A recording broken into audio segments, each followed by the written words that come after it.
Hi friends, చామదుంపల పులుసు చేస్తున్నానండి ఈరోజు. మా అమ్మకు చాలా ఇష్టం అండి ఇది చామదుంపల పులుసు అంటే.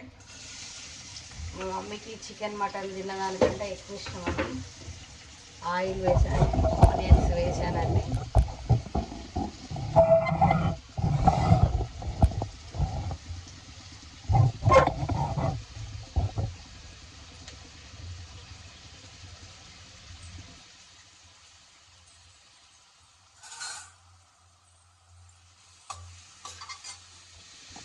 ఆనియన్స్ ఇలా బ్రౌన్ కలర్ వచ్చేలాగా అయ్యాక కొంచెం కరివేపాకు,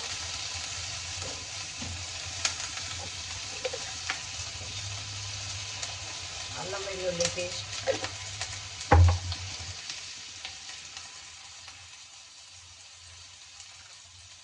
కొంచెం పసుపు, కూరకు తగినంత పసుపు,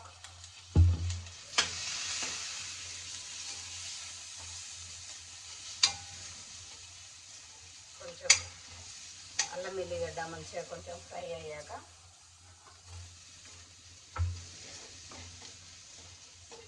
ఇది చామదుంపలండి.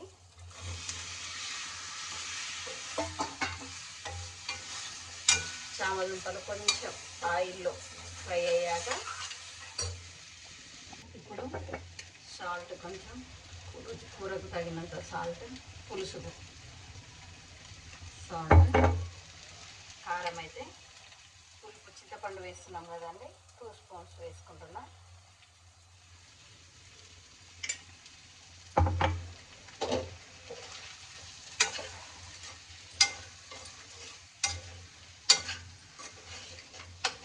ఇలా ఇప్పుడు చింతపండు పులుసు అండి. ఇది చింతపండు పులుసు.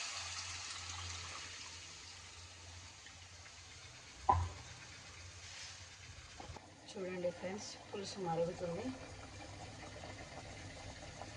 దీంట్లో కొంచెం కొత్తిమీర,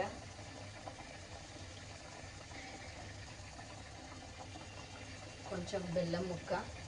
దీంట్లో స్పెషల్ ఏంటంటే కొంచెం స్వీట్నెస్ రానికే, పులుపు ఎక్కువ ఉండకుండా ఉండడానికి మనం కొంచెం బెల్లం వేసుకోవాలండి.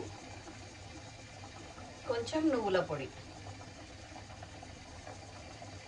పులుపు కారం అన్నిటినీ తీసేస్తుంది. కొంచెం నువ్వుల పొడి వేస్తే ఎంతో టేస్ట్గా ఉంటుందండి. ఏ పులుసు కూరలోనైనా సరే నువ్వుల పేస్ట్ వేసుకుంటే మంచిది. అందులో మనకు హెల్త్కి కూడా మంచిదండి. నువ్వులు తినాలి అంటారు కదా, మనం ఇలా పులుసులో వేసుకుంటే బాగుంటుంది. చూడండి ఫ్రెండ్స్, షేర్ చేయండి ఫ్రెండ్స్, లైక్ చేయండి.